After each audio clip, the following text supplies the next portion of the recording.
Matthew Holt, the tiger has pounced. I told you. It's the October 30th episode of Held in 2.00.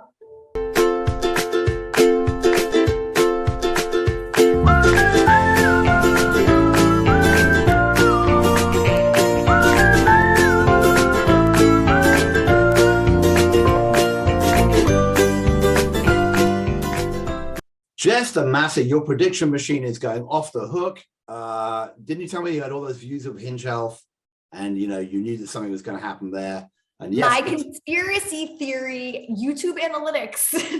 This is what's going on. I look at the YouTube. If there's an old interview of somebody I talked to a long time ago that all of a sudden starts trending, I'm like, people are looking at this. And then boom, they raise money. So I called this like Matthew, it'd be like 6-8 weeks ago. I was like, more than that. They're looking at them. All right. Well, there's a new one now. I'm not going to say who it is. All right. Well, let's go find out. Hinge Health gets $600 million, brings her total up to $1 billion. Tiger is in this, and Coatu. Well, we should probably have another session on how, Coatu, is it Coatu or Coat-UE, or who knows how they pronounce their name, but they're so rich that they don't have to care. Hinge, right? The British are coming, the British have arrived. You've talked to them, musculoskeletal thing, the big market, they'd already raised 300 million, taken to $1 billion. That's a staggering amount. There must be a huge amount of back pain out there, is all I can say, because we've seen these big raises in MSK, but that is now valuing them at 6.5 billion. You can buy 3 American Wells for that price, or Amwells, and you can buy a third of Teladoc for that price.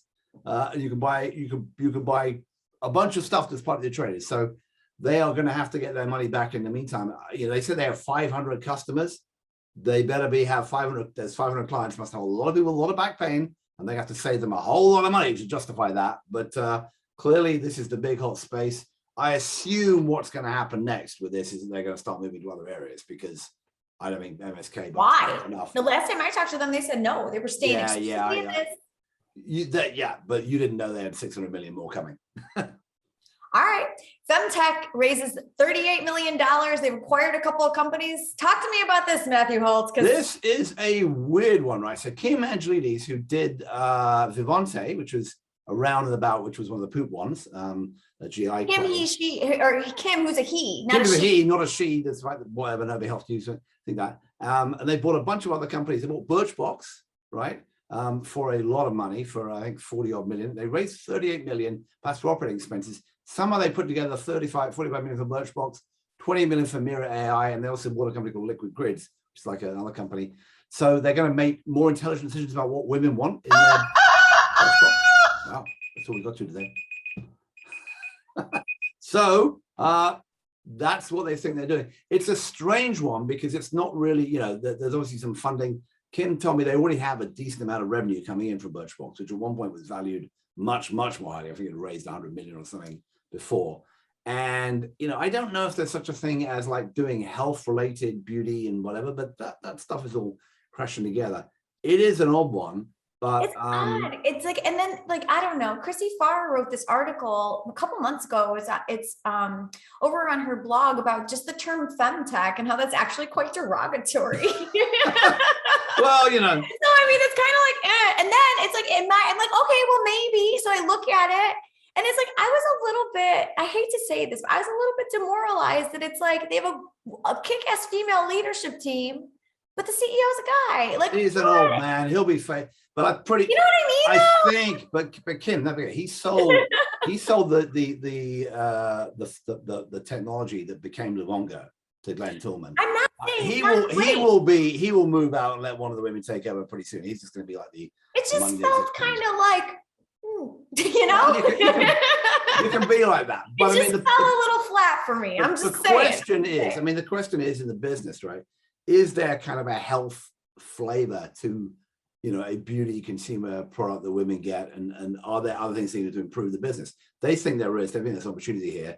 I suspect there are, with the pandemic and people getting stuff at home, people like women like that kind of stuff. And maybe you can start adding layering on other health products on top of it and kind of come at it from an angle that is not where Roe or Hims, which have had it on their female side but haven't really done much with it, maybe there's an opportunity there. And talking about Rose seems to have some issues that came up in the press a little bit. I'm off. Wait, before we go on to that though, I'm all for this whole like having more tailored women's health, but there's like a way I feel like I would like to see that done.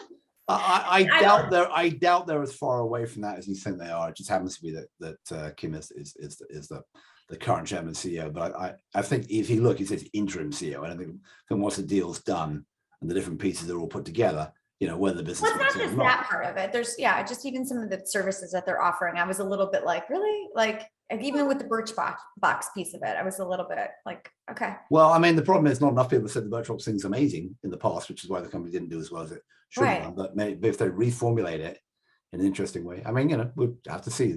I don't love seeing that, but yeah. Anyway, but yeah, back to your gossip about Roe. Do you know any insider dirt on that? No. All I know is that what TechCrunch read an article saying 10 people there didn't like it and were worried about the fact they were just doing dick pills and not curing cancer. And I love the way that, as he was talking about, he wrote a response, which I thought was pretty good about, look, some people are pissed off, we have high standards, blah, blah, blah, but we're not as insane as we're not as crazy as it was, say, back at Doc or whatever in the day. But I love the bit where he said, he quoted that part and he said, yes, that's what we do sell. And by the way, here's the link to go buy something if you've got a problem. It was like ABC, even in the thing where he's like, counteracting the issue about what happened in, what was said to the press and defending his company. If you're reading this and you want to become a client, click this link. I thought he was. Oh my God, always be closing. Always be look, and don't forget.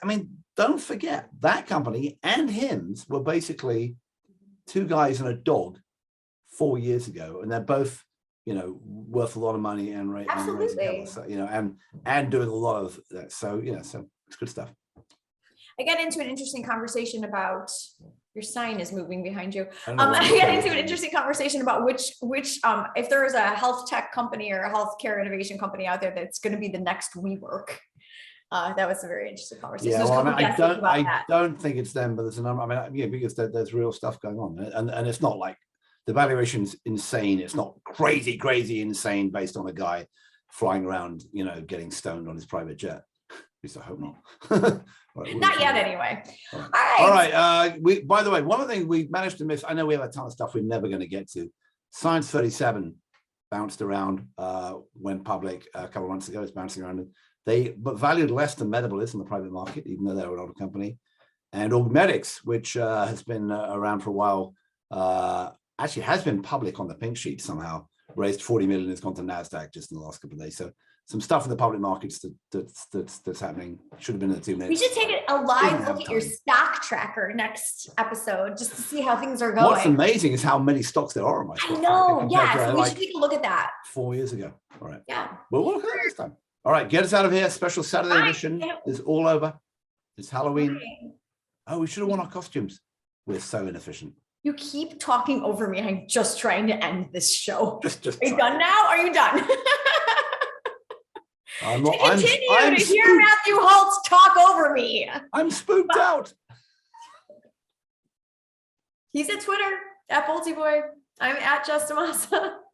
And you can sign up for the email newsletter over at thehealthcareblog.com. Happy Halloween.